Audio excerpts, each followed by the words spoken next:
차로가 줄어 있으니까요. 참고해서 운행하시면 좋겠습니다. KBS 교통정보센터였습니다.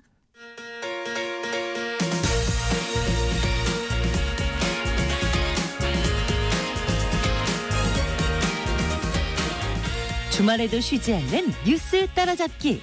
주말 정오, 정관용의 시사본부.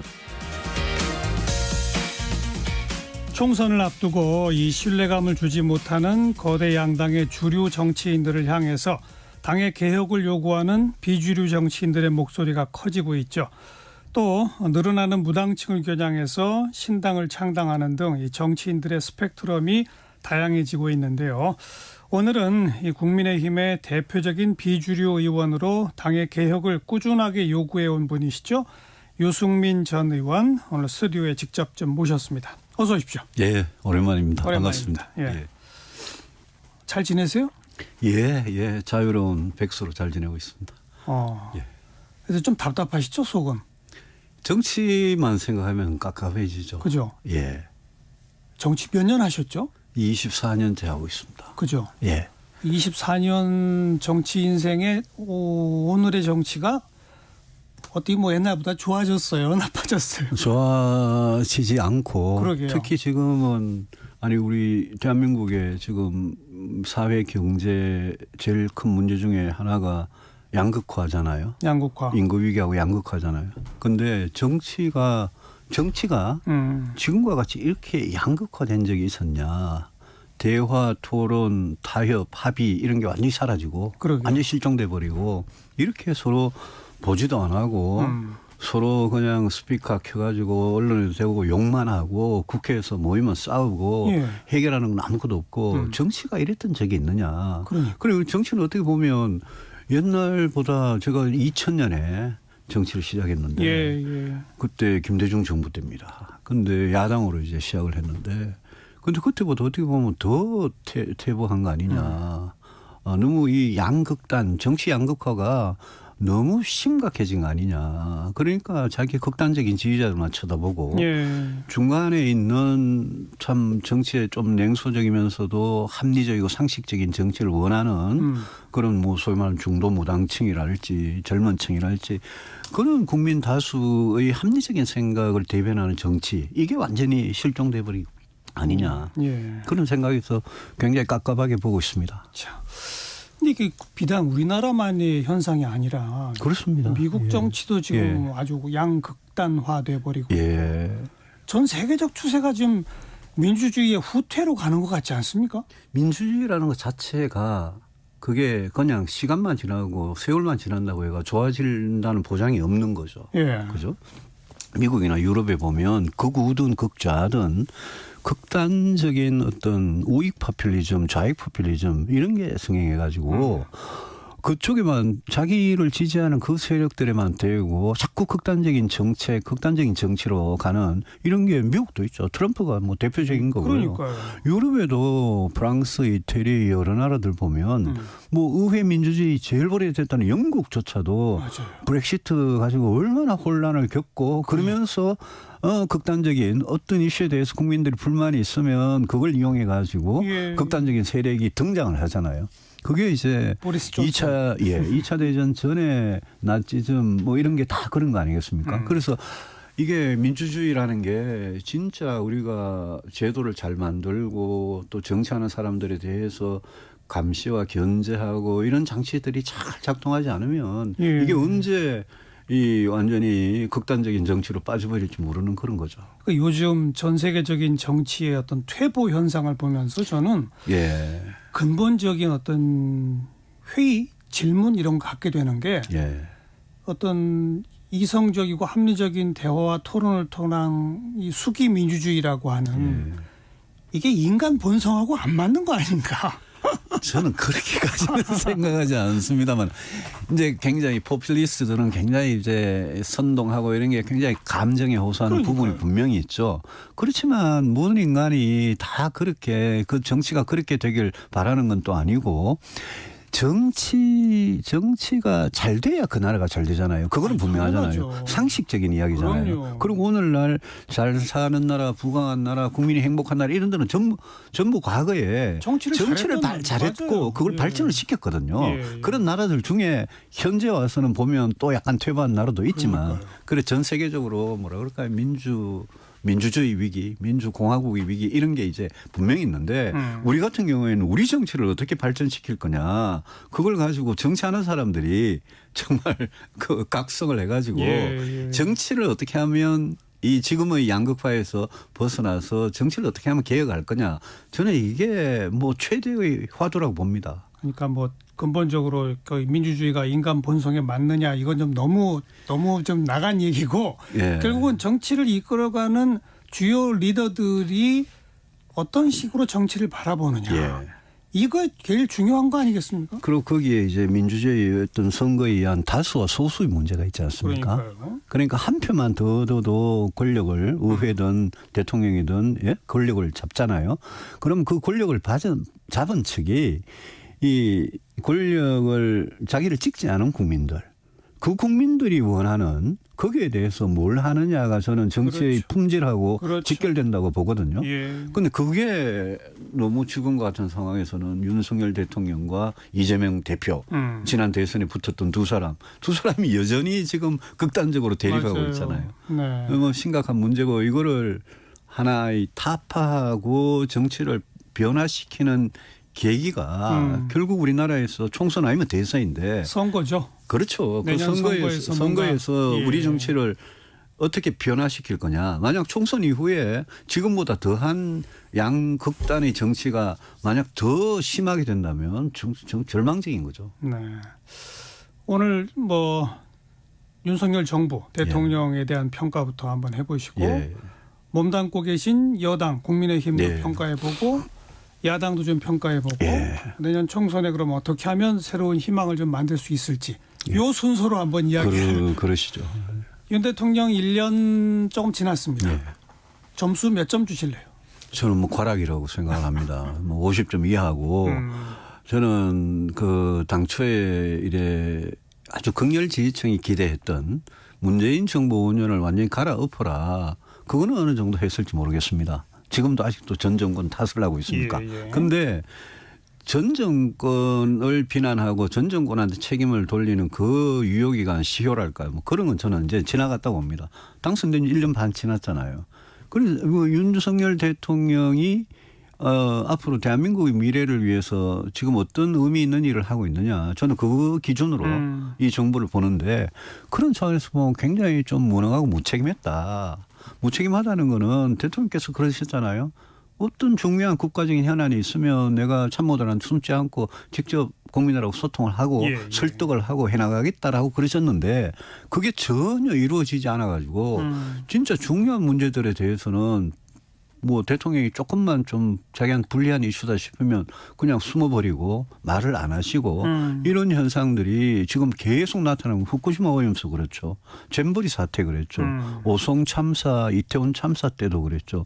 양평고속도로 같은 문제도 그랬죠. 그 본인이 또 본인 장모가 법정 구속됐는데도 아무 말도 안 하고 뭐 국가적인 현안이나 본인이 직접 해명을 해야 될 부분에 대해서 안 하고 대통령이 주로 말씀을 보면 반국가 세력을 찍어가지고 이권 카르텔을 찍어가지고 어제도 보니까 뭐 이념 시대착오적인 이념이다 이러고 또 이렇게 사기성이다 이런 말씀을 하시던데 대통령께서 너무 과거에 이명박 정부 때 그 뉴라이트 그런 쪽으로 너무 가신 것 같아요. 어떻게 보면 대한민국에서 지금 가장 이념적으로 너무 편향된 분이 대통령 본인 아니냐 이런 생각이 들고 그러면 우리가 결국 국민들이 원하는 거는 경제와 민생을 살려달라 이거 아니겠습니까?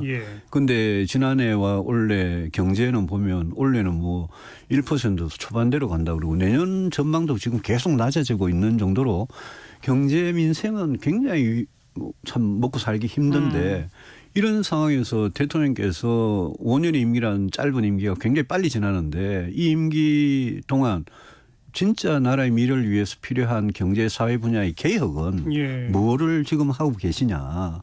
인구 위기 저는 한 거 아무것도 없다고 보고요. 교육개혁 공교육이 살아났습니까? 노동개혁도 무슨 검폭을 때려잡고 민노총을 때려잡는 게 노동개혁 전부가 아니잖아요. 노동개혁은 노동시장의 이중구조를 어떻게 하면 해소하고 노동자들한테 사회안전망을 보장하면서 어떻게 하면 이 노동시장을 유연하게 하느냐 이런 어떤 유럽 국가들이 했던 그런 개혁을 우리도 해낼 수 있어야 되는데 뭐 그런 게 다 없단 말입니다.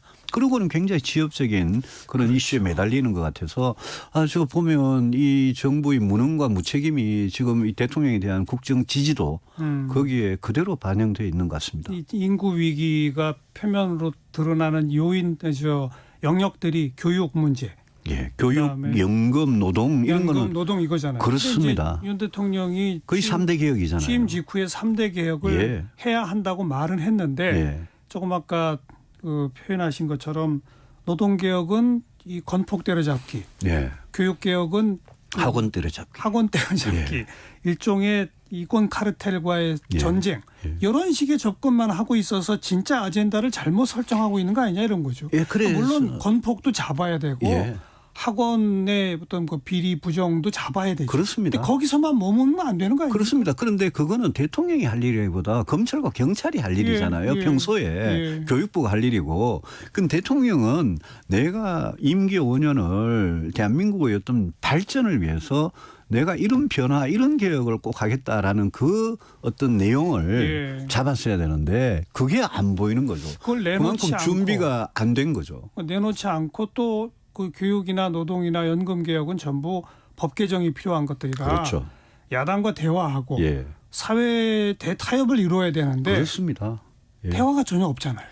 노사정 대타협 같은 게 노동개혁에 꼭 필요한 거거든요. 그러니까요. 그러려면 민노총이든 한국노총이든 아니면 비정규직 대표든 이분들하고 끊임없이 대화해야 될 뿐 아니라 방금 말씀하신 대로 국회에서 뭐고 법이 통과돼야 될 거 아닙니까? 그것도 예컨대 노동개혁도 69시간 같은 거 그냥 질러봤다가 안 되니까 그냥 스스로 처리해버리는 그런 걸 하고 야당하고 노동개혁을 위해서 대화한 게 아무것도 없어요. 그러니까 뭐 야당 대표도 안 만나고 또 여당 대표도 야당 대표가 안 만나고 맨날 싸움만 하고. 그러니까 이게 저 집권 2년 초반의 2년이 얼마나 중요한 2년인데 이렇게 시간을 낭비한. 좀 아까 표현하시기를 그 뉴라이트 역사관으로 너무 달려갔다는 식의 표현을 쓰셨잖아요. 원래 그런 분이었습니까? 새롭게 달려가신 겁니까? 저도 잘 모르겠어요. 저도 원래 그런 분인지 새롭게 지지층만 보고 그러는 거. 근데 어제도 뉴스가 났잖아요. 그 육사에 우리 독립전쟁 영웅 그 5분의 흉상이 있는데 그거 철거한다 그러잖아요. 그중에 홍범도 장군 같은 분은 저 광복대리 저기 전에 돌아가신 분인데 그분 공산주의 전력이 있다고. 근데 이런 거를 저는 이렇게 생각합니다. 저는 대한민국의 정체성에 진짜 맞으려면 진보 정당이든 보수 정당이든 저는 종북도 안 되고 친일도 안 된다고 저는 생각을 합니다. 저는 그 원칙은 어느 정당이 지켜야 한다고 생각하는데 우리가 과거 문제 이걸 이야기할 때 예컨대 백선엽 장군 같으면 분명히 만주군에 일본 만주군에 거기에 근무했던 그것도 2차 대전 바로 전에 한 5년간 근무했던 기록이 있거든요. 그런데 그런 기록은 지우고 홍범도 장군 말고 나머지 4분은 거기에 공산주의에 공산당이 가담했거나 이런 경력이 전혀 없으신 분들이에요. 근데 왜 대통령께서 광복절 얼마 전에 광복절 그것도 보면 지난 일제 35년간 우리가 당했던 나라를 빼앗기고 야만적인 그런 잔혹한 행위에 고생했던 우리 선조들의 그런 역사에 대해서는 한마디도 안 하시고 일본은 파트너다. 광복절날 그러시거든요. 그런 것들이 이제 뭐랄까요 좀 대한민국 대통령으로서 지금 일본한테 아낌없이 퍼주고 계시잖아요. 그리고 이게 이분의 머릿속에 대한민국 역사 또 대한민국이란 나라의 정체성 이건 뭔가 의문이 드는 거죠. 그런데 원래 그러신 건지 달려가셨는지는 모르겠다. 원래 이렇게 지속되고 원래 조금 그랬는데 국민들이 좀 모르고 몰랐다가. 선택한 거 아닐까요? 정치를 안 해보신 분이니까 검사로서만 봤으니까. 50점도 못 준다라고 하셨잖아요. 그래도 그나마 좀 잘한 게 있다면 뭐가 있겠어요? 저는 한미동맹을 복원한 건 잘했다고 생각합니다.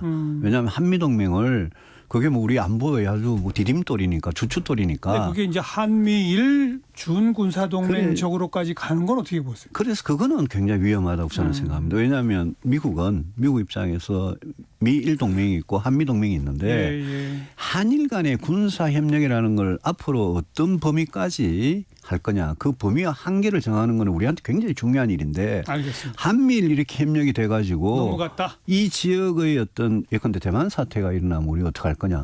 중국과 일본 그다음에 일본과 러시아가 만약 영토 분쟁을 하면 우리는 뭐 진짜 개입을 할 거냐 말 거냐. 이런 문제에서 모든 게 정해진 게 아무것도 없는데 예. 한일 군사 안보 협력을 본격적으로 시작하는 거는 저는 그거는 굉장히 위험한 일이다. 알겠습니다.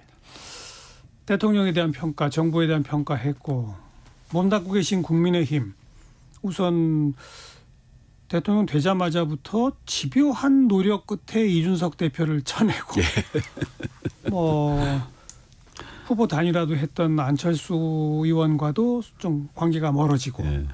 현 지도 체제를 만드느라 굉장히 공을 들였잖아요. 예. 그죠? 예. 왜 그랬다고 보세요? 그 당을 이제 윤석열 당으로 이제 바꾸려고 그랬던 것 같습니다. 그럼 내년 그 총선에 정치를 안 했기 때문에 내년 총선 공천을 전부 좌파 세력으로. 저는 뭐 당연히 그렇게 할 거라고 봅니다. 100% 근데 그렇게 하면 총선이 이길까요? 총선에 아마 이긴다고 착각하고 계실거나 아니면 총선에 저도 관계없다 이런 생각을 하실지도 모르겠어요. 제가 어떤 기시감이 드는 게 2016년 총선입니다. 그때 유승민과 친한 개혁 세력들을 다 죽이려고 진박간별사라는 게 맞아요. 등장을 해가지고 예. 그때 170석 180석 얻는다는 이긴다는 총선을 결국 지고 그때 기호 1번 내주고 2번이 된 겁니다. 예. 그 총선에서. 예. 그때 완장찬 홍위병들이 설치는 거하고 똑같아요. 지금 보면 거의 똑같이 가고 있어서 저는 이대로 가면 국민의힘이라는 정당이 국민 눈에 보시기에 옳고 그름을 판단하는 능력을 잃어버린 것 같아요. 시시비비를 못 가리고 대통령과 정부가 아무리 잘못해도 그럼 공천 못 받으시겠네?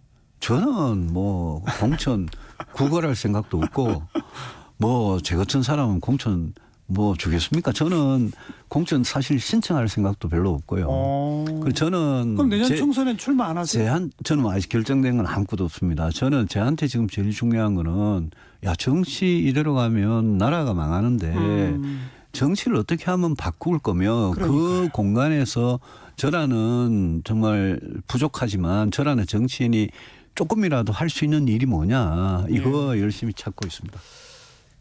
더불어민주당은 지금 어떻다고 보세요? 더불어민주당이 이 국민의힘한테는 구세주죠. 윤석열 대통령한테도 구세주고 요즘 뭐 수도권 위기론 그러는데 더불어민주당이 이재명 대표 체제로 총선까지 만약 계속 가서 이재명 대표가 뭐 거기도 권력을 행사해가지고 자기 마음대로 공천권을 행사해서 좌지우지하고 더불어민주당이 그런 체제로 가면 지금 민주당의 문제는 도덕 상실, 개혁 정신 이런 거를 완전히 상실한 정당으로 보이거든요. 그런데 그런 민주당을 상대로도 지금 국민의힘이 지도에서 고생을 하지만 수도권 위기론이라고 뭐 그러는데 뭐 새삼스러운 이야기도 아니고 결국 제가 늘 이야기하듯이 중도무당층, 수도권 청년층 표심이 늘 선거를 결정을 하는 건데 승패를 좌우하는데 더불어민주당이 이재명 체제로 만약 이런 식으로 계속 총선까지 가면 그러면 수도권에서 국민의힘을 해볼 만하다. 윤석열 정권, 윤석열 대통령을 국민의힘을 살려주는 그런 민주당이 될 거고 민주당이 만약 이재명 대표가 물러나고 이재명 대표의 꼭두각시가 아니라 진짜 새로운 리더십이 만약 들어서서 제가 이야기했던 중도무당층, 청년층, 수도권의 그 마음, 민심을 흡수하기 시작하면 그거는 국민의힘은 참패죠. 그러니까 지금 양당의 지도부 또 윤 대통령까지를 포함해서 총선 승패를 좌우할 세력을 향해 나가는 정당은 없는 거잖아요. 양쪽 다. 어느 쪽이 먼저 변하느냐, 어느 쪽이 진짜 먼저 변하느냐, 그게 승리의 관건인데 이제 우리 국민의힘 쪽은 뭐 윤석열 대통령의 지지도만 보고 총선을 치러야 되는 상황이고요. 그죠? 거긴 변할 가능성이 별로 안 보이죠. 우리는 뭐 윤석열 대통령이 정말 대우각성하고 변화하지 않는 한은 국민의힘은 변하지 않는다고 봐야죠. 저는 예. 변화의 가능성은 민주당 쪽이 조금 더 있는 것 같아요. 그래서인지 신당 만들어야 된다는 얘기가 여기저기서 좀 나오는데 예. 가능성 있어요? 그 신당에 대한 국민들의 어떤 열망이나 지지나 이런 거는 저는 늘 공간이 넓게 열려 있다고 생각합니다. 다만 국민들께서 그런 제3의 합리적이고 개혁적인 세력의 등장에 대해서는 바라고 계시지만 그동안 또 경험을 해보면 늘 제3정당이 나타났다가 기회주의적으로 큰 선거 앞두고 늘 통합당하고 예, 뭐 예. 그랬잖아요. 그랬죠. 그런 데 대해서 국민들께서 아, 저 사람들이 뭔가 일관성 있게 지긋하게 의지와 신념과 새로운 철학이나 비전을 가지고 정치하는 세력이 없다. 이런 데 대한 이 뭐라 그럴까요? 그런 학습 효과도 있으시기 때문에 그래서 신당이 어떤 신당이 나타나느냐가 문제라고 저는 생각을 합니다. 저도 뭐 굉장히 그런 점에서 깊이 고민을 하고 있습니다. 신당 창당도 고민하고 계시다. 저는 뭐 백지 상태에서 모든 가능성을 열어놓고 고민하고 있습니다. 지금 현재 신당 운동을 하는 뭐 일부 세력이 있잖아요. 예. 그런 분들하고 혹시 교감이 있으셨나요? 아직까지는 교감 없습니다. 아직 지금까지는 당 내에도 제가 이 당 내에서 할 거냐 당 밖에서 할 거냐 우리 정치 개혁을 그게 이제 저한테는 굉장히 큰 문제인데 그렇죠. 현실적으로 지금 그동안 정치를 같이 하던 분들 뭐 전현직 의원님들 또 많이 이렇게 조언을 해 주시는 분들 그런 분들 말씀을 듣고 있고 이번 가을과 겨울이 굉장히 좀 총선이 구도를 결정하는데 굉장히 중요한 시기가 될 거라고 생각을 하고 저도 뭐 지금 계속 좀 깊이 생각을 하고 있습니다. 아직 정리가 안 되셨어요? 예, 아직 결심이 선 건 아니고요. 결심이 선 말씀을 드려야죠 국민들한테. 네. 예. 근데 뭐 공천을 주겠느냐? 또 나는 공천 신청할 생각도 별로 없다. 예, 저는 뭐 이런 그렇습니다. 말씀으로 들어봐서는 예. 신당 창당 쪽으로 무게중심추가 좀 옮겨가 있는 거 아닌가요? 저는 윤석열 대통령이나 이 정권의 뭐 윤핵관들이나 그 사람들이 저는 뭐 그분들 똑바로 하라고 늘 이야기를 하는데 저에 대한 어떤 반감이나 이런 게 굉장히 큰 상태고 전혀 대화가 이루어지지 않는 상태니까 현실적으로 뭐 제가 이 당에서 뭐 제가 무슨 구걸할 일도 없고 그러니까 이 당에서 제가 어떤 역할을 맡아가지고 하기는 쉽지 않을 거다. 이거는 뭐 현실이 그렇고요. 그러니까요. 예, 그런 차원에서 이제 저한테 제가 가야 할 길은 어디냐 생각을 해보는 거죠. 내년 총선을 대비해서 윤 대통령이 대우각성하든지 민주당이 빨리 변화하든지 먼저 변화하는 쪽이 이길 거다. 민주당이 변화하면 국민의힘한테도 굉장히 큰 자극이 될 것 같습니다. 민주당이 만약 뭐 추석 지나서 10월쯤 이재명 대표 전격 사퇴하고 뭐 사법 리스크가 구속까지 갈지 안 갈지 모르겠습니다만은 그러면서 민주당의 이재명이라는 권력이 무너지고 민주당이 거기에 무슨 새싹이라도 이렇게 틔우기 시작하면 그거는 저는 수도권에 지난 2020년 선거에서 우리가 16석 얻었습니다. 맞아요. 121 중에 저는 수도권이 결정을 하거든요. 수도권 참패로 이어진다고 봐야죠. 민주당이 그런 식의 극적 변화를 하면 혹시 유승민 전 의원이 민주당하고 같이 할 가능성도 있어요? 저는 민주당 세력과 같이 할 생각은 별로 없습니다. 국가 안보나 또 여러 가지 경제 사회 정책에서 생각이 제가 뭐 그분들만큼 예컨대 뭐 기본소득 같은 거 그런 거 뭐 그만큼 제가 생각이 같지는 않기 때문에 정치는 뭐 생각이 같은 사람들이 해야 되는 거니까요. 거기까지 같이 갈기는 생각이 너무 다르다. 전혀 알겠습니다. 신당 창당이 될지 어떤 형태가 될지 내년 총선에 이 정치가 이대로 가서는 안 된다라고 하는 정치인으로서의 책무를 고민하고 있다. 그렇습니다. 그 고민의 결과를 저희도 기다리겠습니다. 오늘 나와주셔서 고맙습니다. 고맙습니다. 고맙습니다. 네. 유승민 전 의원 함께 만났습니다. 1시 2부에 다시 오죠.